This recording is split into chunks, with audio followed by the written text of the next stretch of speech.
شهر رمضان الذي أنزل فيه القرآن هدى للناس شهر رمضان الذي أنزل فيه القرآن هدى للناس وبينات من الهدى والفرقان وبينات من الهدى والفرقان İbadətdə usul köp, fəzilətə bay bolğan, məğfirət həm bərəkət, rəhmətlərə liq tolğan, cənnətlər kəng içilib, dozaq məhkəm taqilib, yetib gəldi bizlərə xoş mübarək Ramazan. أعوذ بالله من الشيطان الرجيم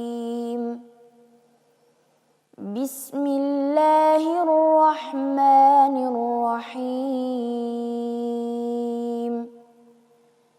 يوفون بالنذر ويخافون يوما كان شره مستطيرا ويطعمون الطعام على حبه مسكينا ويتيما وأسيرا إنما نطعمكم لوجه الله لا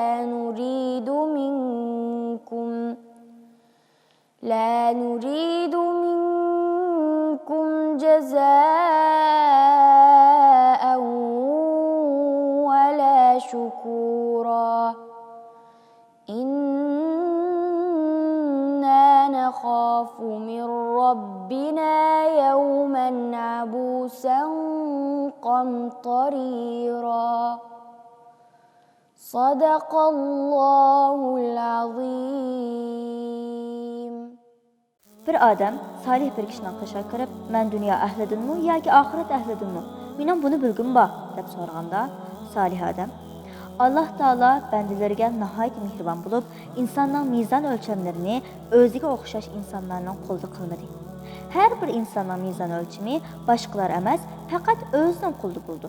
Chunki sen boshqalarni oldiga olgan bilan o'zingni oldiga olmaysan. Boshqalarga boshqa shaklda ko'rinalaysan, ammo o'zingga unda qila olmaysan. Demak, sening o'lchaming o'z qo'lingda. Sening dunyo ahlidan yoki oxirat ahlidan ekanligini o'zing bilalaysan deb javob berdi. Hiliq odam "Qandoq bilalayman?" deb so'radi. Salih kishi uning javob berdi. "Sana mal dunyo bergan va sendan mal dunyoni sadiq sifatida olgan ikki odam qishin kirsa, bu ikkisining qaysi bilan bekroq xo'shal bo'lsa?" deganda hiliq odam sukut qildi.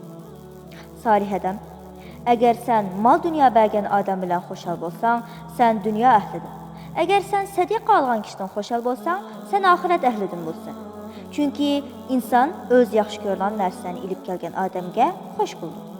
Mal dunyo bergan odam dunyoda bo'lsa, sadiq olgan odam oxiratni berdi. Agar sen oxirat ahlidan bo'lsang, sendan sadiq olgan odam kelsa, sen mal dunyo bergan odam kelgandan bekroq xo'shal bo'lsa. Mana bu sening dunyo ahlidan yoki oxirat ahlidan ekanligini o'lchaydigan o'lchamdir" degan. Bugungi savolimiz Rasululloh sallallohu alayhi vasallamning davridagi munofiqlarning eng kattasi kim? Qani ekran oldidagi savoldoshlarımızdan kim eng tez va eng to'g'ri javob bera oladi?